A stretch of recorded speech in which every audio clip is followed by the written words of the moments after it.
Hello and welcome back to my Astro Imaging Journey channel. In this episode I want to go over the decision-making process I had in order to come up with the camera option that I ended up choosing, which as you see on the screen is the ZWO ASI1600MM Pro monochrome camera with the 8-position filter wheel. Could I have gone with the 5 or the 7? Yes. I think I'm going to go with the 8 right now. Excuse me.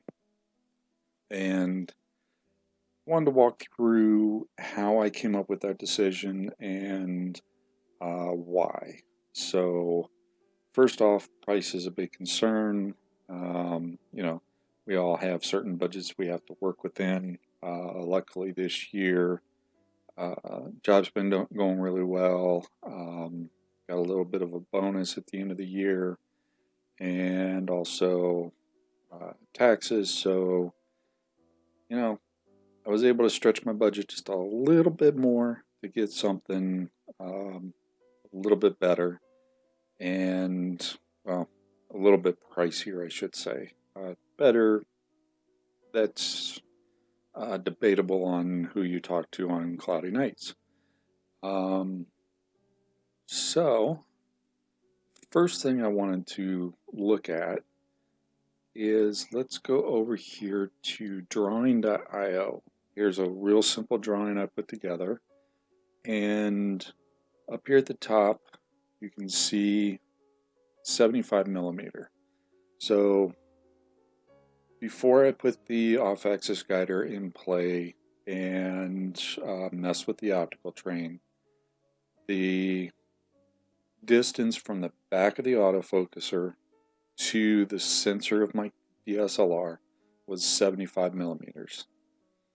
Now, as we walk through the optical train here, you can see now there's a 1 millimeter flange on the front of the OAG. The OAG itself is approximately 30 millimeters, 8 millimeters for another flange on the back. That was the shortest one I could get.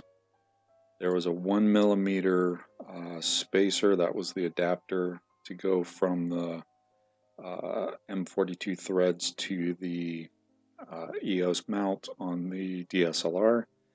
And then the camera itself, the body is from the mount point to the sensor was 44 millimeters. That made things extremely tight because now I'm 12 millimeters over my original optical train. So I was able to get in focus, and again, as I discussed in a previous video, 7 degrees Celsius and below, I can focus all day long. There's enough room on the out direction, the autofocuser, to achieve focus.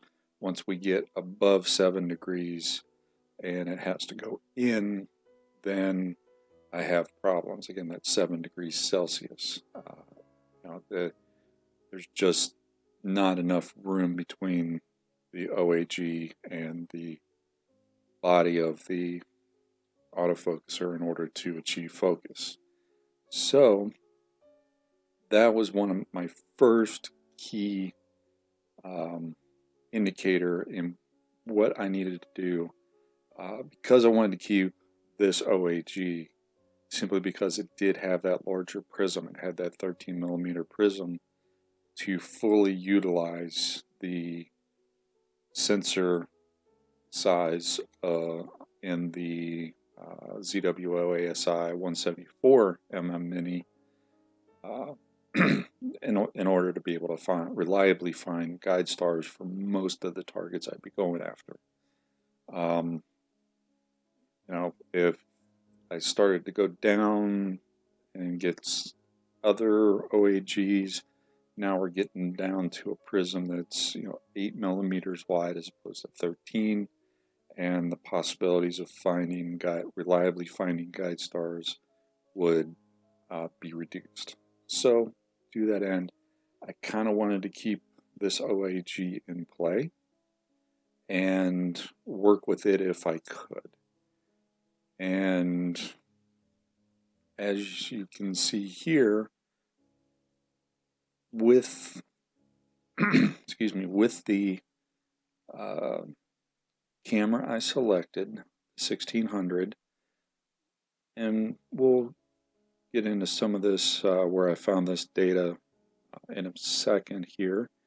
The camera from the front body to the sensor is 6.5 millimeters, and the filter wheel itself is 20 millimeters thick, for approximately 27 millimeters worth of distance. Now on the front, there's going to be a flange, and I'm kind of hoping that that will also either marry directly up to the existing M42 threading. We'll see. And there may be a small spacer in between the filter wheel and the camera. I'm not exactly sure yet. But as you can see here on the back side, we've got 5 millimeters worth of play, maybe four, for those spacers. So that means I am now 16 millimeters in from where I am right now when I get this camera. That will mean I can move my autofocuser out from its current position and give me plenty of room to achieve focus and move in and out as the temperature goes up or down, or whatever the case may be. Some of the cameras, this distance from the front body to the sensor, 11 millimeters, 13 millimeters. For these dedicated astro imaging cameras, very rarely are they the 44 millimeters like a DSLR is. So that was the first concern. Can I get back inside that 75 millimeter distance, and will I be gaining room on the in travel on the autofocuser? So that was my primary concern after budget, of course. And with this particular combination, it fit. My target was about 30 millimeters. Excuse me, 30 millimeters for total distance between the filter wheel and the camera. I could have gone with a single filter insert, which would have been thinner than the 20 millimeters, and gone with a different camera, but then you're locked into one filter for imaging throughout the night and not the ability to traverse through several filters if you're able to be on target for most of the night. So the first thing we want to look at is, let's look at where did I get the thickness for that. And as you can see in this image here, which is all High Point Scientific, they've got a lot of product data, and this is one of those here. As you can see, the unit up here is in millimeters, and the distance on the body where the camera is going to connect and it's going to connect to your OHE, that is 20 millimeters thick. And then over here we have the specs on the camera, and you can see from the front of the body to the front of the sensor is 6.5, again, millimeters up here. The T2 ring adapter, which would not be needed for here, is 11 millimeters. So the camera itself should be connecting directly up into the filter wheel. So this 4 millimeters here should not come into play. This 11 millimeters might come into play on the other side of the filter wheel. And if we step through here, you'll see it does have quite a few adapters. This is what I wanted to look at. So as you can see here, you would need something to go between the filter wheel and an OAG. So that's going to be the variable that I'm uncertain about the distance when we come back to here. How far is that going to be right here? And will I be able to use a different adapter plate on the OAG to connect up? And this actually might be thinner. That I'm not sure yet. When it comes time to order, I will find out.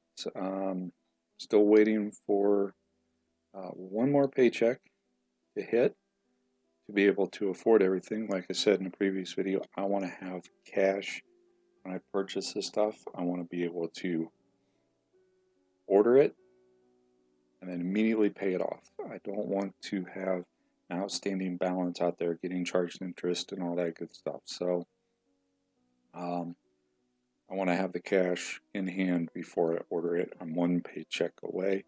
I only get paid once a month, so we're going to be in March before I can order that. In the 8th position in the filter wheel.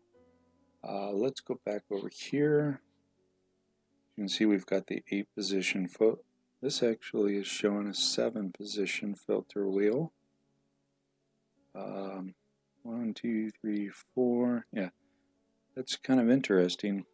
7 by 36, 8 by 30. Okay, it's just 2 different ones inside.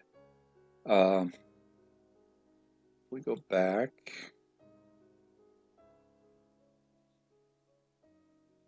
All our filters will go inside there. Just keep going back and oops.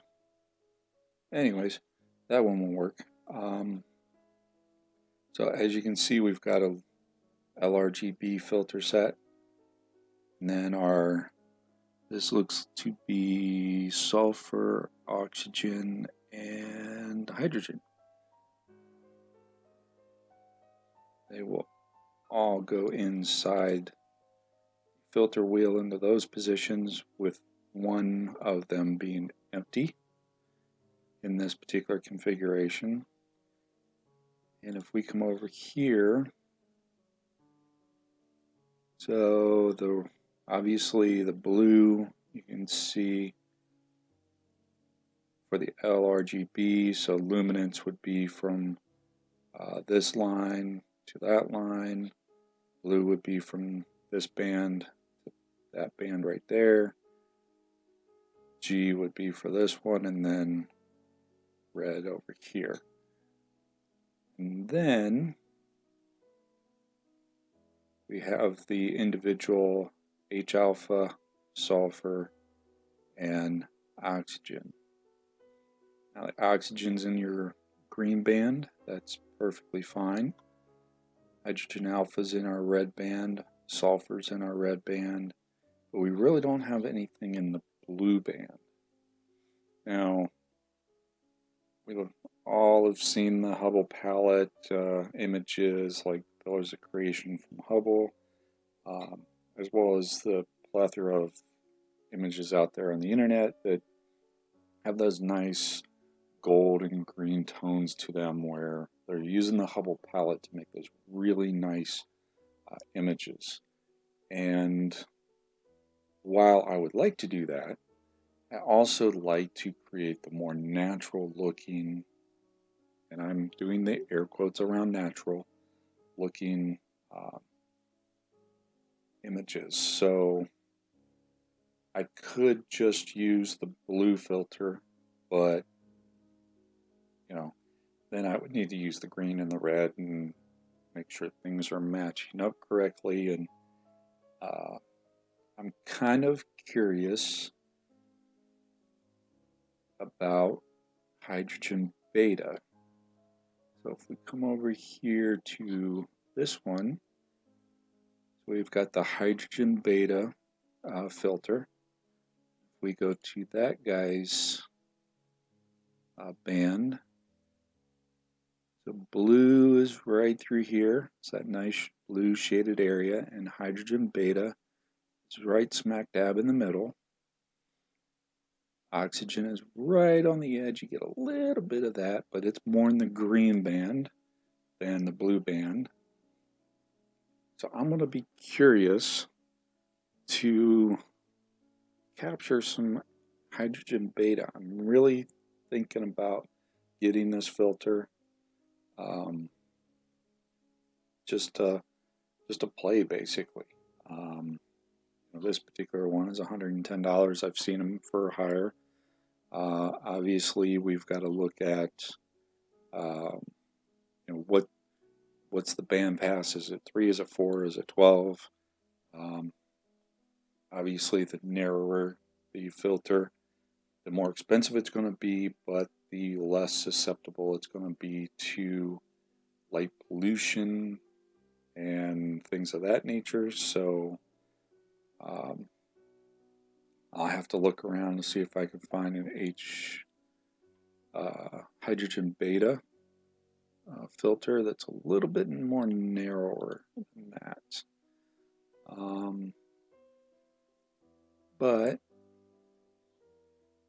I think this is going to suit me well for what I want to do. Let's look at a couple other things here. So clearly our filters. Again, that's the band passes. And we've got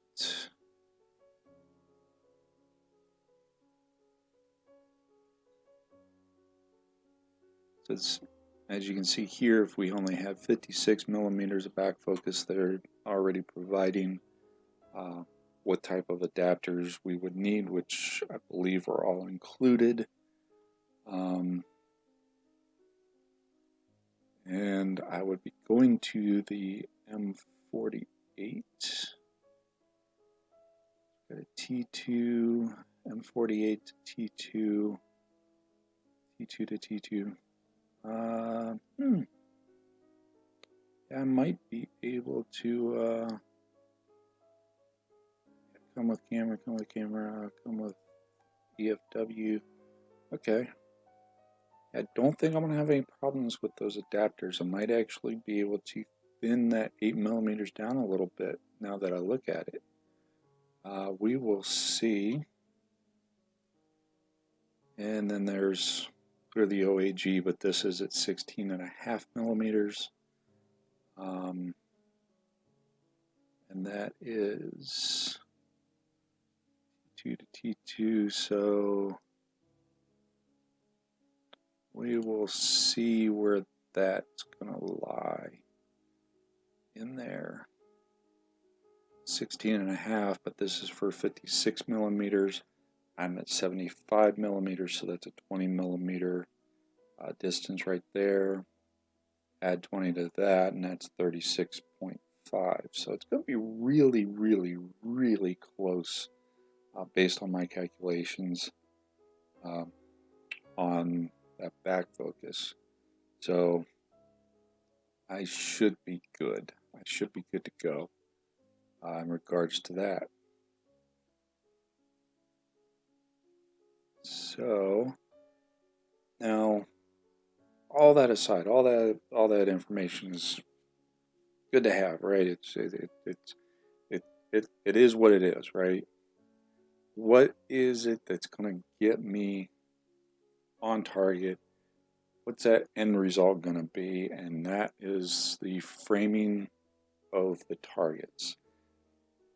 a lot of the cameras out there, yep, you know, we've got sensor or pixel size to take into consideration and all this other good stuff, right?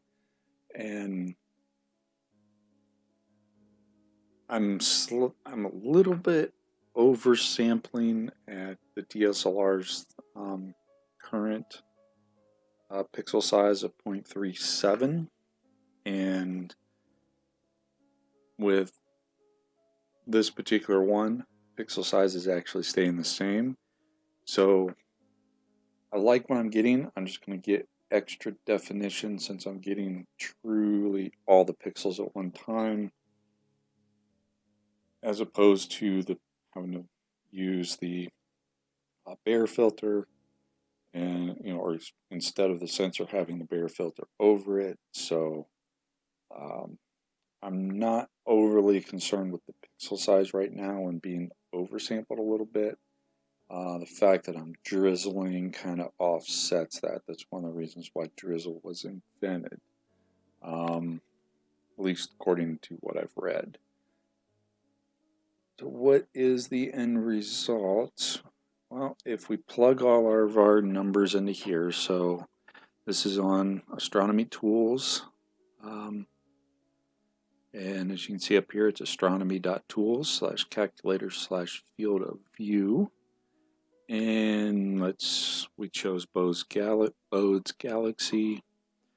Again, we got it up here. We have to select imaging mode, and we've got Celestron C11 Edge HD. It's a 2800mm focal length. I do have the reducer in there, so I definitely had to make sure I selected that. Luckily, the cameras, they've got a pretty decent list in their drop downs, which auto-populates. So if I were to switch over to this guy here, you can see this changes. And we'll put that back. And then once you get all of this here set right, you click Add to View, and you end up with our nice little image down here. So as you can see, we've got the yellow is with the ZWO 1600, and the reddish box is with the current setup with the Canon DSLR. So this sensor is going to be just a little bit smaller, but still be effective, because I usually crop in smaller than this anyways. And now with the rotator, the off-axis guider, giving me better framing, better focus, as well as better tracking, I'm not going to be overly concerned with the slightly smaller sensor size. So the end result, I should be able to start producing better images from better data, and if I can incorporate the multiple filters into my imaging session, I should be able to make some interesting perspectives actually from some of these targets, predominantly the nebula, but I'll be curious to see how some of these galaxies turn out as well. But ultimately, that is everything that played into my decision-making process. First and foremost, obviously, budget.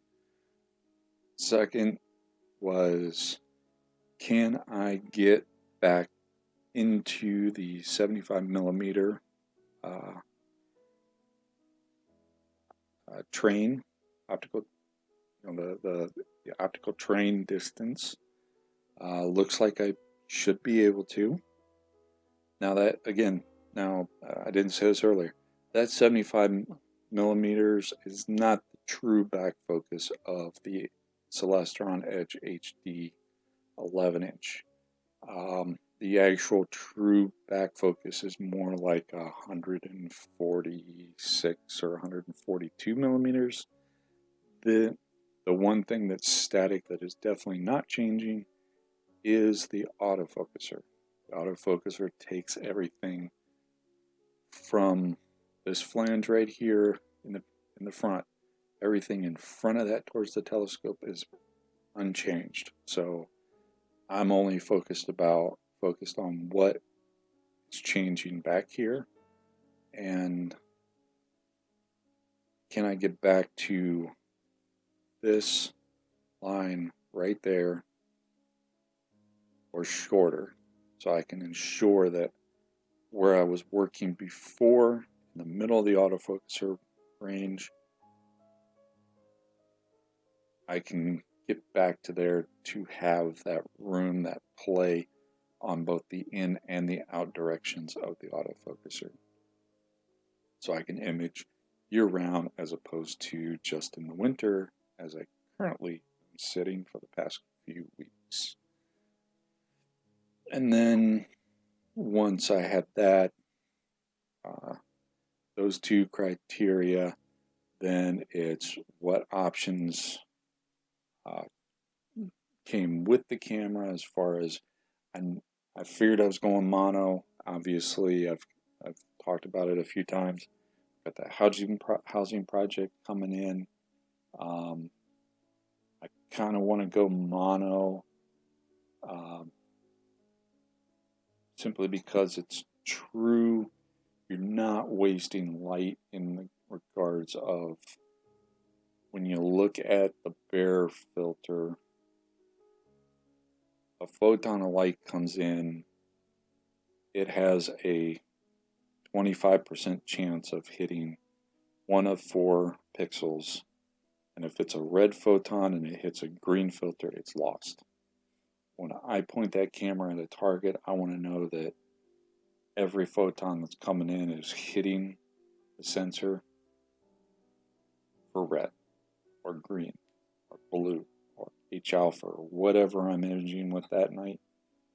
That's what I want to make sure I'm getting all of it. Should offer some better data to begin with, and then with better data, hopefully we can get better images. The other options that were nice to have, and one of them that was an absolute must was cooled. As you can see, this one is cooled with the fan there, heat sink and all that. Nice to have is the USB hub, so I can plug in the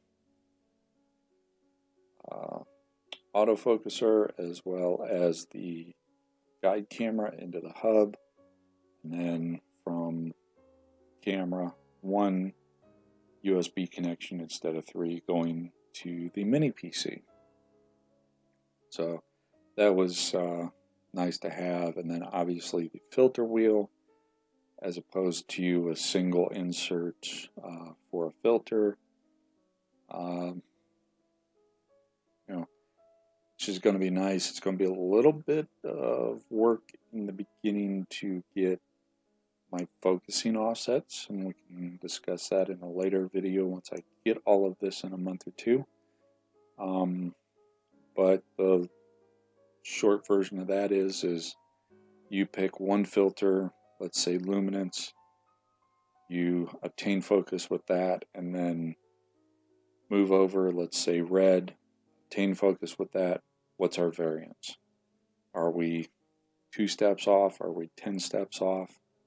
And find out what your offset is for each filter. Hopefully they should all be the same. The parfocal, I believe, might be the term. I'm not positive on that. But then when you are going through the night and you've set your autofocuser up to say, for every degree of temperature change, run the autofocus routine, and the filter wheel should move over to whatever filter you've selected for the autofocus routine. Say that's luminance, and then achieve focus. It moves based on the offset for the filter that you're imaging in. So let's say it's a 10-step out for H alpha. You move, it obtains focus, moves 10 steps out, moves our filter wheel to the H alpha position, and continues its imaging session. So that's going to be a little interesting to play with, and at least interesting to me to play with and get all those settings dialed in, but hopefully it will work for us. And then lastly, we have the ability to add another filter in there should I want it, with a 5-position filter wheel. Obviously I would be locked into 5 filters. What 5 filters am I going to put in there? And then I'm going to have to redo all of my configs if I switch those filters out. I don't know. 7? Well, it comes with 7. 7 would be perfect, but I'm really curious about that hydrogen beta. So 8 is probably where I'm going to go. Then I had to figure out, well, do I want to stick with the 1.25 inch, or do I want to step it up to the 31 millimeter or the 36 millimeter? And frankly, the 1.25 inch will be more than sufficient for what I'm doing. Should not have any issues with the auto guider, because the auto guider is going to be in front of the filter, and that should give plenty. The sensor is going to be close enough to the filter wheel that you should not get any vignetting in the corners. So that really wasn't a concern. And lastly, what comparative to what I had right now, what is a sensor that would be close in size or larger that's not going to break the bank? So in the end, out of all the options you guys suggested, all the options I found on my own, everything put together, I think for me, for what I'm trying to do, ZWO ASI1600MM Pro is going to be the way to go. So, with that, I'm going to say, I hope you found this interesting. Please stick around for the outro. I want to thank everybody for watching. As always, clear skies. Have a good one. See you later. Thanks for watching yet another episode from the Astro Imaging Journey channel. Really appreciate your viewership. In our upper right, we have the latest video that I have posted prior to this one. Down in the lower right, we have what YouTube thinks you will enjoy. Below is a subscription link. Please hit that like button, subscribe if you so choose, ring that bell if you want to get notified of something new, and as always, thank you, clear skies. Remember to